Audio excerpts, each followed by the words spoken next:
Monsieur le Président, Monsieur le Ministre, Monsieur le Président de la Commission des finances, chers collègues, nous sommes réunis aujourd'hui pour faire semblant de débattre d'un nouveau projet de loi de finances rectificative, le second concernant le PLF 2021. Si cet exercice est en principe habituel avec un schéma de gestion en fin d'année, ce texte interroge par le nombre de paramètres qu'il vient changer sur le PLF 2021 d'origine. Peut-on d'ailleurs parler encore de simple rectification ?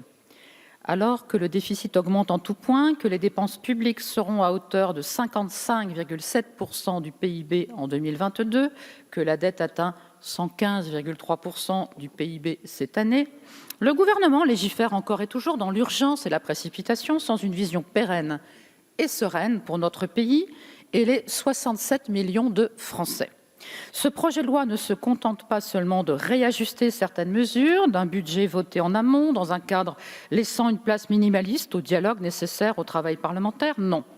Le gouvernement vient ici à nouveau légiférer en urgence en prenant à défaut le Parlement, organe si nécessaire de contrôle, en instaurant dans ce texte de nouvelles mesures de dépenses massives.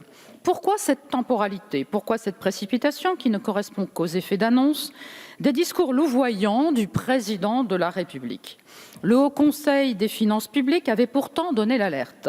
Le surcroît de recettes attendu n'est pas consacré au désendettement et est au contraire plus que compensé par un surcroît de dépenses.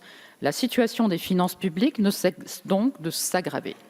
L'attitude du gouvernement sur ce sujet, comme tous les autres, est une fois de plus inacceptable. Tout d'abord parce qu'il symbolise le mépris qu'a le gouvernement pour le Parlement ainsi que son incapacité à gouverner de manière démocratique, démontrant une fois de plus à quelques mois des prochaines échéances électorales l'urgence à réformer nos institutions. De plus, ce texte introduit une dépense nouvelle à hauteur de 3,8 milliards. 3,8 milliards qui vont peser durablement sur l'équilibre financier de notre pays. Tout ceci étant débattu en moins de 2 semaines sur nos bancs et avec le seul soutien d'une majorité loyalement aveuglée. Ce texte vient également totalement contredire l'engagement budgétaire pris une année auparavant par le gouvernement devant l'Assemblée. Et il intervient de façon opportuniste alors qu'en ce moment même est débattu le projet de loi de finances de 2022. Que cherche ici à faire le gouvernement ? En manquant de clarté, le gouvernement inscrit une rupture de confiance consommée avec les parlementaires, mais surtout définitive avec la population. Ce texte manipule les comptes publics comme il manipule la précarité des Français, c'est-à-dire en dehors de toute responsabilité, si loin de toute réalité et nécessité territoriale. En dehors de toute réalité, quand les membres du gouvernement osent dire sur ces bancs que le pouvoir d'achat a augmenté, que le ressenti négatif d'une certaine partie de la population, qui est pourtant retournée dans la rue, ne correspond pas à la réalité et que le peuple français nage dans le bonheur, la propagande bat son plein. Mais dans quelle réalité est ce gouvernement ? Celle des lobbies, comme depuis quasiment 5 ans maintenant. L'exécutif va jusqu'à imaginer qu'il peut endormir les Français, dont la précarité est dûment aggravée par les politiques de ce quinquennat, avec une indemnité de 100 €. Et d'où vient le financement de cette nouvelle dépense ? Serait-ce encore ce quoi qu'il en coûte ? Mais quoi qu'il en coûte pour qui ?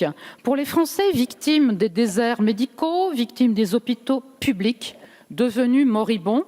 Pour tous les professionnels suspendus et précipités avec violence dans une mort sociale, pour ceux en mal logement, pour les petits commerces et les travailleurs les plus précaires, pour eux, il coûte, Monsieur le Ministre, ils le payent au quotidien, ils le payent dans leur chair et ils le payeront au prix fort dans les années qui viennent. Les Français ne s'achètent pas et ils vont bientôt fermement vous le signifier.